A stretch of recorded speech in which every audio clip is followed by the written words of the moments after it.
কণ্ঠে গীতা পাঠ বিজেপির অনুষ্ঠান কিভাবে যাব? রবিবার ব্রিগেডে গীতা পাঠ অনুষ্ঠানে না যাওয়ার কারণ ব্যাখ্যা করলেন মুখ্যমন্ত্রী মমতা বন্দ্যোপাধ্যায়। রাজ্যের একাধিক মন্ত্রী সহ মমতা বন্দ্যোপাধ্যায়কে 5 লক্ষ কণ্ঠে গীতা পাঠে আমন্ত্রণ জানানো হয়েছিল।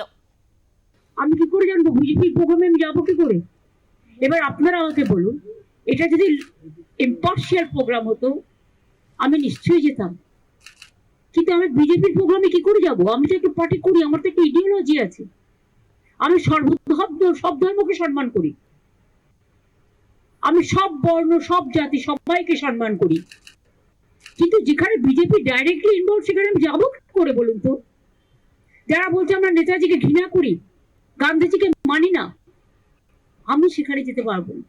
আমার বাবা মা এই শিক্ষা আমায় দেয়নি, আমার বাংলার মাটি এই শিক্ষা দেয়নি, আমাদের টিচার্সরা এই শিক্ষা দেয়নি।